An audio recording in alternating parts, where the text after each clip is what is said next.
सुप्रभात बच्चों। आज हम कक्षा 8 के इतिहास का दूसरा अध्याय व्यापार से साम्राज्य तक का अध्ययन करेंगे और इस माध्यम से ब्रिटिश शासन के अधीन भारतीय इतिहास की जानकारी एकत्रित करेंगे। विदेशी कंपनियों के भारत आगमन के बारे में जानेंगे।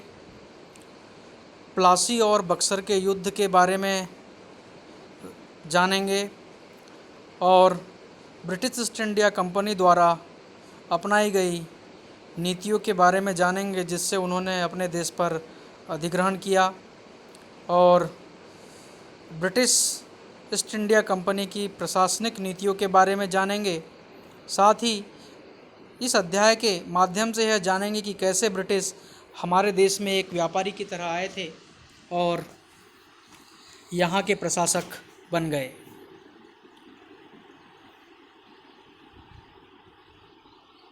मुग़ल साम्राज्य का पतन।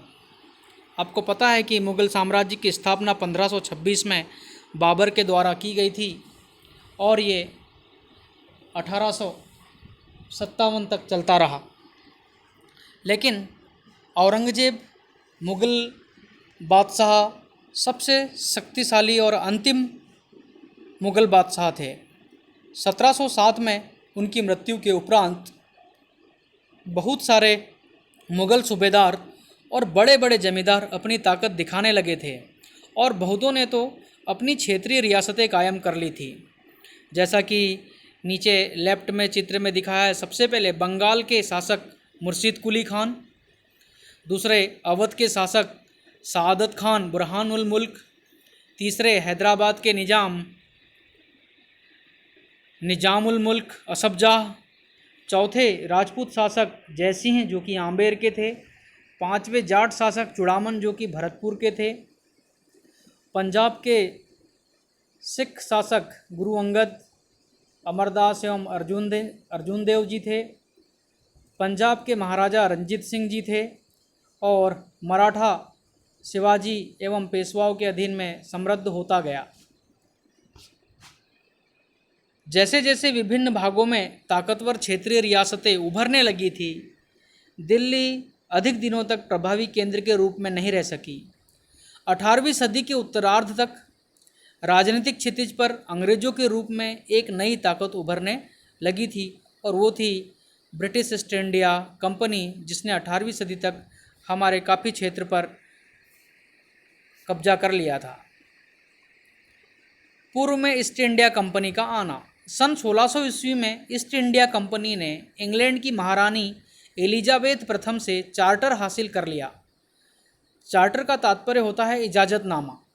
इसके तहत उसने पूर्व में व्यापार करने का एकाधिकार प्राप्त कर लिया, उसकी मोनोपोली हो गई थी इस पर।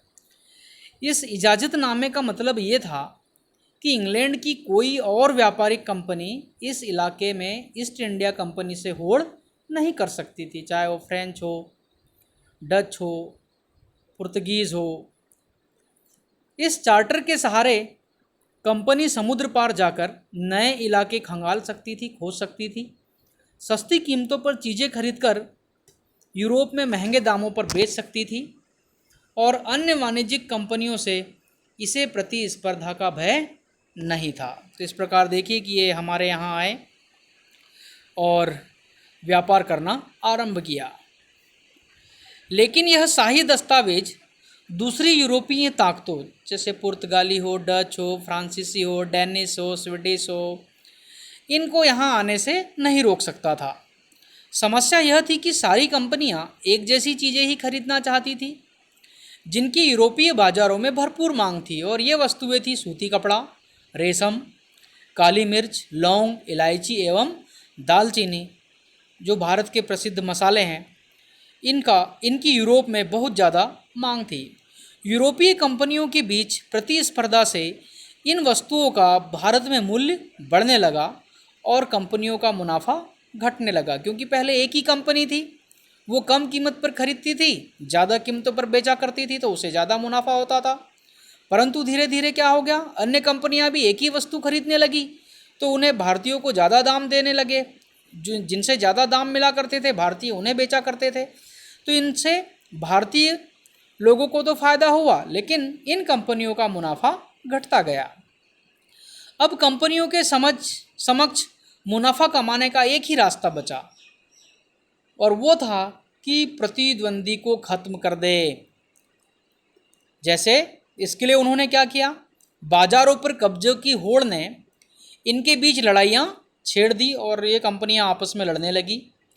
कंपनियां एक दूसरे के जहाज़ों को पानी में डुबो देती थी, जिससे उनको काफ़ी माल का नुकसान होता था। कंपनियां माल से लदे जहाज़ों को आगे बढ़ने में अवरोध उत्पन्न करती थी। तो अब माल की सुरक्षा के लिए हथियारबंद व्यापार होने लगा, अर्थात माल की सुरक्षा के लिए वो लोग सैनिक रखने लगे। व्यापारिक चौकियों को किलेबंदी कर सुरक्षित रखा जाने लगा, फोर्टिफिकेशन किया जाने लगा, और स्थानीय शासकों से भी टकराव बढ़ गए थे। ईस्ट इंडिया कंपनी का बंगाल में व्यापार। पहली इंग्लिश फैक्ट्री 1651 में हुगली नदी के किनारे शुरू हुई। वहाँ से कंपनी के व्यापारी कार्य करते थे। इन व्यापारियों को फैक्टर कहा जाता था। इस फैक्ट्री में वेयर हाउस था। वेयर हाउस मतलब सामान को इकट्ठा करने की जगह, जहाँ निर्यात होने वाली वस्तुओं को जमा किया जाता था। यहीं पर कंपनी अधिकारियों के दफ्तर भी थे, एवं कंपनी ने सौदागरों को इसी फैक्ट्री के पास आकर बसने के लिए प्रेरित किया। 1696 में कंपनी ने किलेबंदी शुरू की व मुगल अफसरों को रिश्वत देकर 3 गांवों की ज़मीन भी खरीद ली और कालीकाता के आसपास उन्होंने किलेबंदी करना आरंभ कर दिया। कंपनी ने मुगल सम्राट औरंगजेब से कंपनी को बिना शुल्क चुकाए व्यापार करने का फरमान भी हासिल कर लिया। फरमान का मतलब होता है शाही आदेश और ट्रेड विदाउट ड्यूटी, और we can say that duty free trade. ऐसा करने से क्या हुआ कि कंपनी रियायतें हासिल करने एवं अधिकारों का ज़्यादा से ज़्यादा फायदा उठाने लगी, ज़्यादा मुनाफा कमाने लगी। लेकिन कंपनी के अफसर जो निजी तौर पर व्यापार करते थे, उन्हें शुल्क में छूट प्रदान नहीं की गई थी, लेकिन उन्होंने शुल्क चुकाने से इनकार कर दिया, और इसी वजह से बंगाल की राजस्व वसूली में भी काफ़ी कमी आई, जिसका बंगाल के शासकों ने विरोध किया। अब देखिए कि ये किस तरह व्यापार से युद्ध तक पहुँचे। औरंगजेब की मृत्यु के बाद बंगाल के नवाब अपनी ताकत दिखाने लगे, क्योंकि फरमान औरंगजेब ने जारी किया था। तो उसकी मृत्यु के बाद ये सभी के सभी शासक क्या हो गए, स्वतंत्र हो गए। तो बंगाल के प्रमुख शासक मुर्शिद कुली खां, अलीवर्दी खां एवं सिराजुद्दौला, जिनके आप क्रमशः चित्र देख रहे हैं नीचे, ये शक्तिशाली शासक थे। राजस्व में गिरावट के कारण नवाबों एवं अंग्रेजों के मध्य टकराव बढ़ने लगा, और इसके निम्नलिखित कारण हैं। नवाबों ने कंपनी को रियायत देने से मना कर दिया, मतलब जो छूट दी जा रही थी ड्यूटी फ्री ट्रेड की, उसे मना कर दिया। व्यापार के अधिकार के बदले वे लोग नजराना मांगने लगे, गिफ्ट मांगने लगे। उन्होंने अंग्रेजों को सिक्के ढालने का अधिकार प्रदान नहीं किया, और अंग्रेज लोग जो किलेबंदी कर रहे थे उसको रोक दिया। कंपनी पर उन्होंने धोखाधड़ी का भी आरोप लगाया कि कंपनी की वजह से बंगाल सरकार को राजस्व की कमी हो रही है।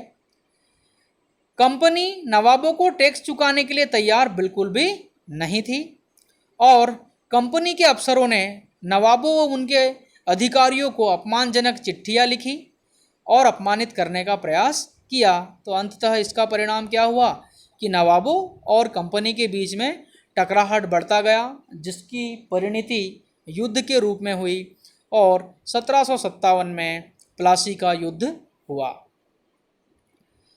प्लासी का युद्ध 1757 में अलीवर्दी खान की मृत्यु के उपरांत सिराजुद्दौला बंगाल का नवाब बना, जिसने कंपनी को रियायतें देने से मना कर दिया एवं राजनीतिक मामलों में टांग न अड़ाने का निर्देश दिया, एवं किलेबंदी रोकने और राजस्व चुकाने का आदेश दिया।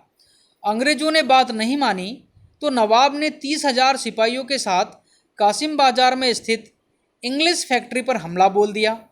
कंपनी के अफसरों को बंदी बनाया गया, फैक्ट्री में ताला डाल दिया, अंग्रेजों के हथियार छीन लिए, वह जहाज़ों को भी घेरे में ले लिया, और इसके उपरांत वे कलकत्ता स्थित फैक्ट्री की तरफ बढ़ने लगे।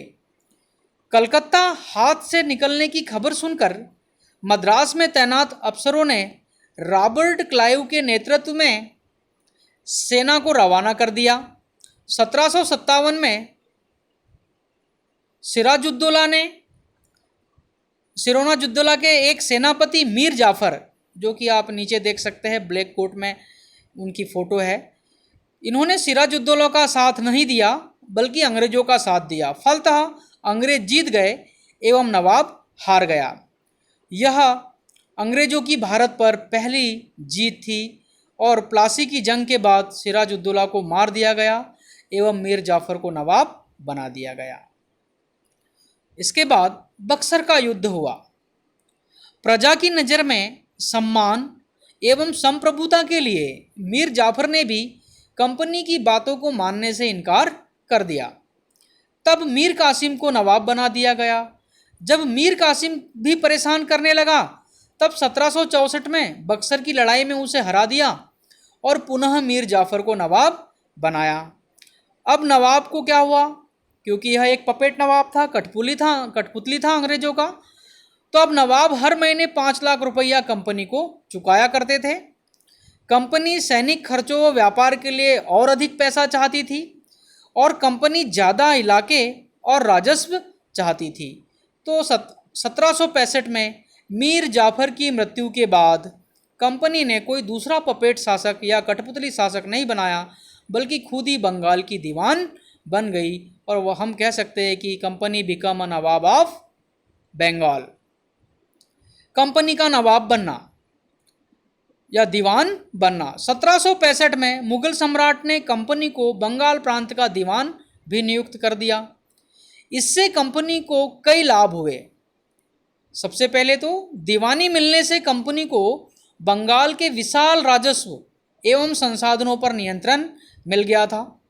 दूसरे, अब उसे भारत से व्यापार करने या वस्तुएं खरीदने के लिए ब्रिटेन से सोना और चांदी लाने की कोई आवश्यकता नहीं थी। अब वह बंगाल के इतने बड़े प्राकृतिक संसाधन और राजस्व वाले क्षेत्र से होने वाली आमदनी से ही व्यापार का खर्चा वहन करते थे। कंपनी इसी कमाई से सूती कपड़े, रेशम व मसाले खरीद सकती थी। कंपनी फौजों को संभालने का काम, दफ्तरों को बनाने का काम एवं किलों के निर्माण कार्य भी इसी से करने लगी। कंपनी के अफसर अब क्या बन बैठे? नवाब बन बैठे। अब ब्रिटिश ईस्ट इंडिया कंपनी के अधिकारी नवाब बन बैठे क्योंकि उन्हीं के पास सत्ता और ताकत थी। अब हर कर्मचारी नवाबों की तरह जीने के ख्वाब देखने लगा। प्लासी के युद्ध के बाद बंगाल के असली नवाबों को इस बात के लिए बाध्य किया गया कि वे कंपनी के अफसरों को निजी तोहफों के तौर पर जमीन और पैसा दे।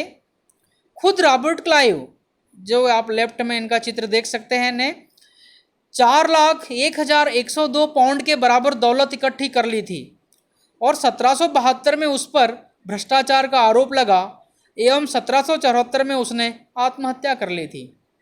तो कई अधिकारी व सिपाही बीमारियों एवं लड़ाइयों में मारे गए। तो कई लोग साधारण परिवार से आए थे जिनका उद्देश्य था कि वे भारत में ठीक ठाक पैसा कमाएं और जब ब्रिटेन में वापस जाए तो वे अपने आराम से जीवन बसर करें या जीवन बिताए। वे आलिशान जीवन वहाँ पर जिया करते थे, इसलिए लंदन में उन्हें या ब्रिटेन में उन्हें नवाब के नाम से जाना जाता था। यहाँ ज्ञातव्य है कि रॉबर्ट क्लाइव की नियुक्ति ब्रिटिश ईस्ट इंडिया कंपनी में भ्रष्टाचार को कम करने के लिए की गई थी, लेकिन वह खुद ही भ्रष्टाचार के आरोप में फंसा मिला और उसने आत्महत्या कर ली। तो यह चैप्टर काफ़ी लंबा है, इसलिए हम इसको 2 पार्ट में पढ़ेंगे। तो आप इस पहले पार्ट के प्रश्न उत्तर को होम असाइनमेंट में ज़रूर करें। जैसे चार्टर से आप क्या समझते हैं? यूरोपीय कंपनियां भारत में किन वस्तुओं का व्यापार करती थी? अंग्रेजों एवं नवाबों के बीच टकराव के क्या कारण थे? प्लासी का युद्ध कब हुआ, इसके क्या परिणाम हुए? और बक्सर के युद्ध के क्या परिणाम हुए? साथ ही कुछ लॉन्ग आंसर टाइप क्वेश्चन के आंसर भी लिखिएगा। दीवानी मिलने से ब्रिटिश ईस्ट इंडिया कंपनी को क्या लाभ हुआ? और यूरोप से व्यापारिक मार्ग का मानचित्र भी आप अपनी फेयर कॉपी में बनाइए। धन्यवाद।